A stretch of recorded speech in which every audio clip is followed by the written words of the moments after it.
Ang buhay, mabilis. Parang sweldo, dumarating, pero saglit lang, wala na. Pero paano kung sabihin ko sa'yo na kahit simpleng sahod lang, pwede kang makaipon ng mabilis? Oo, posible yan. At dito sa video na to, tuturuan kitang i-budget ang pera mo para sa mas mabilis at mas matalinong pag-iipon. Tara, simulan na natin. Alamin ang tunay na kalagayan mo. Ang unang hakbang sa pagbabudget ay hindi spreadsheet o calculator, kundi katapatan. Tanungin mo ang sarili mo, magkano ba talaga ang kinikita ko kada buwan at saan ito napupunta? Gamitin ang isang linggo para isulat lahat ng gastos mo, kahit yung 20 piso na fishball o 5 piso na load. Baka mamangha ka, maliliit na gastos, malalaking epekto. Kapag alam mo kung saan ka laging nauubusan, doon ka makakabuo ng plano. Fixed vs variable expenses. May dalawang klase ng gastos, fixed at variable. Fixed, renta, kuryente, tubig, tuition, di pwedeng tanggalin. Variable, milk tea, grab food, Shopee sale, pwedeng iwasan. Tip, isulat ang monthly income mo. Bawasan ang fixed expenses. Ang matitira, doon tayo maglalaro. Example, kung 15,000 piso ang sahod mo, fixed, 6,000. Matitira, 9,000. Ang goal, bawasan ang variable para ma-maximize ang savings. The 50-30-20 rule. Kung gusto mong simple pero solid na gabay, sundin ang 50-30-20 rule. 50% para sa needs, pagkain, upa, bills. 30% para sa wants, luho, labas, leisure. 20% para sa savings, emergency fund, goals, investments, pro.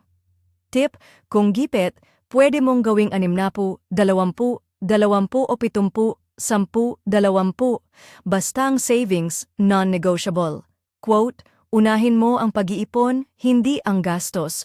Hindi mo malalaman kung gaano kasarap ang may ipon hanggat di mo pa nasusubukan.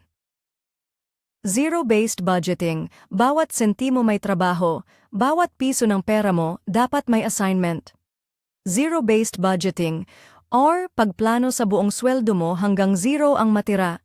Lahat ng 15,000 piso mo ay may pupuntahan, 5,000 piso sa renta, 2,000 piso sa groceries, 500 piso sa load, 3,000 piso sa savings, at iba pa. Bakit maganda ito? Hindi mo hahayaang may matira, tsaka ako mag-iipon. Mali yan. Ikaw ang boss ng pera mo, hindi baliktad. Psychology ng pera, ugali ang kalaban. Hindi laging pera ang problema, minsan attitude. Marami tayong emotional spending. Pag stress, nag-o-online shopping. Gamitin ang rule, wait 24 na oras bago bumili ng kahit ano online. Kung hindi mo pa rin siya gusto kinabukasan, di mo siya kailangan. Motivational tip, gawin mong goal ang freedom, hindi luho. Masarap ang may pera sa bangko kaysa bagong sapatos. Auto-save at cash envelope system auto-save. Gumamit ng mobile apps o bank transfers na automatic ang ipon. Para kang nagbabayad ng bills pero para sa sarili mo. Cash envelope system, maglaan ng sobre para sa bawat kategorya. Pagkain, pamasahe, savings, etc. Kapag ubos na ang laman, wag na gumastos. Masakit sa una pero sobrang epektibo. Side hustles at extra income.